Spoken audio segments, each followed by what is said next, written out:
Oke,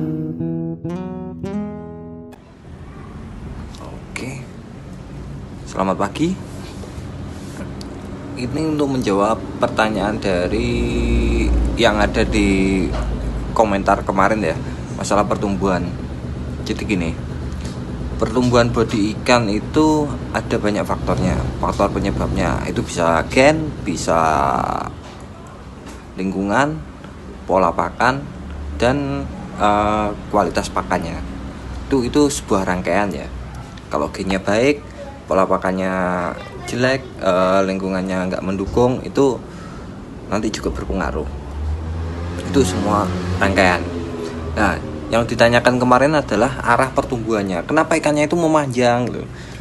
Jadi gini, arah pertumbuhannya ikan itu ada yang cenderung memanjang. Itu memang bisa dikatakan cenderung male. Tapi sebenarnya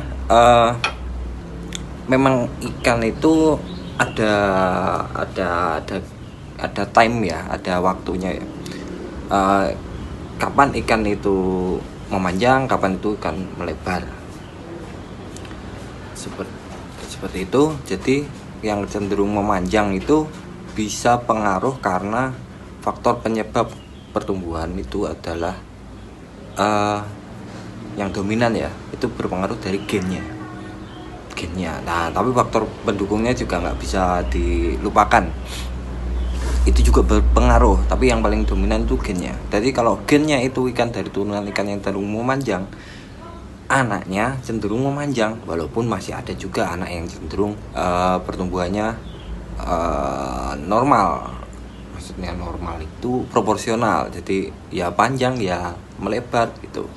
Jadi ada 3, saya buat catatan ya. Arah pertumbuhan itu saya bagi 3.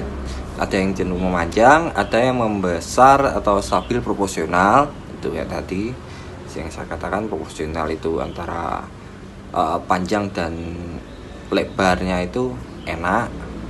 Nah, terus ada yang cenderung melebar atau gemuk, itu yang nggak proporsional, yang nggak ya termasuk cenderung nggak proporsional. Itu kelihatannya seperti short body, seperti ikan itu short body, tapi sebenarnya nggak short body itu, atau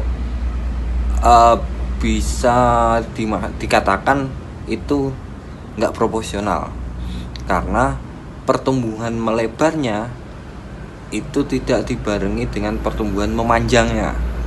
Jadi cenderung pendek melebar gitu. Ini karena pertumbuhannya nggak stabil antara pembentukan tulang, jadi dan pertumbuhan dagingnya. Ini bisa dilihat-lihat ya, kayak ikan itu kepalanya kecil, badannya gede. Bisa dikatakan biasanya nggak tahu itu masuknya bulky gitu. Sebenarnya bulky nggak gitu juga. Ini terlalu besar. Jadi ini gede gitu. Ini pertumbuhannya nggak seimbang. Kepalanya nggak tumbuh sesuai dengan pertumbuhan badannya. Jadi kalau melihat pertumbuhan ikan itu dilihat dari kurva tingginya. Kurva tingginya itu gimana? Kalau kurvanya bagus, itu cenderung landai gini ya. Kalau kurvanya bagus, ini akan ikan itu akan jadi pertumbuhannya bagus. Ya, begitu saja. Selamat menonton.